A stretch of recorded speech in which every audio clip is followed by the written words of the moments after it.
از ناحیه فردوسی شهر دوشنبه آیله طاهرخوا آیله بهترین را در تاجیکستان معین کردند.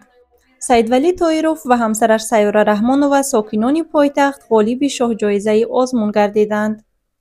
آنها میگویند قریب 40 سال است با محبت و همدیگر فهمی زندگی میکنند. صاحب 6 فرزند و 9 نبیره هستند.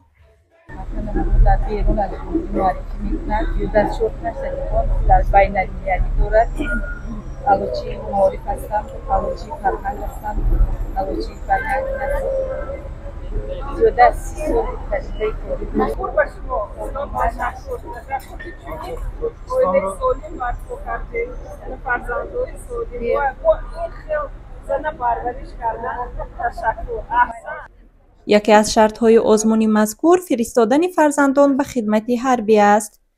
پسر این خانواده خدمت حربی را عین حال ادا کرده ایستاده است.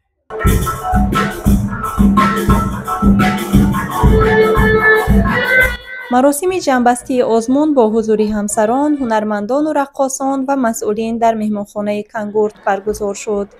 چاره‌بینی با مراسم فرهنگی آغاز گردید.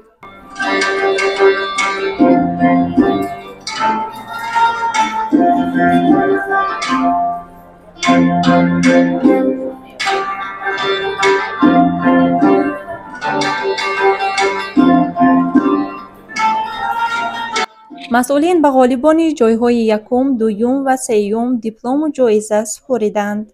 مقام اول را خانواده امیرخان سیدزاده از ناحیه خاولینگ صاحب شدند. به او و همسرش دیپلم و تلویزور تقدیم گردید. خانواده انعامخان عابدوف از شهر کانی بادام و نظری خدایدادوف از ناحیه تاجیک‌آباد سزاوار جای دوم گردیدند.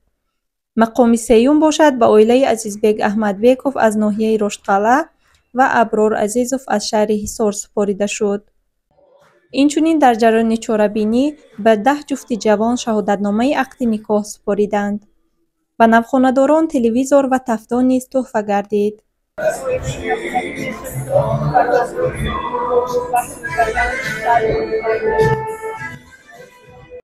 به گفته مسئولین چنین آزمون برای مستحکم کردن عائله‌داری و کم کردن شمار طلاق مساعدت می‌کند. کاهش دادن روند تاثیررسانی امیرهای نامطلوب و مناسبت‌های عائله‌داری، بلند برداشتن مسئولیت پدر و مادر در تعلیم و تربیت فرزند، آماده نمودن جوانان به حیات مستقلانه و هدایت آنها به نگاهبین و پرستاری والدین مساعدت می‌نماید.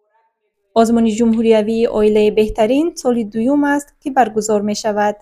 غالبان از روی یکچند شرط‌ها معین می‌گردند: تربیت فرزندان، مناسبت عائله‌داری، سهم گذاشتن در آبادانی، حفظ فرهنگ ملی، جلب فرزندان به خدمت حربی و غیره.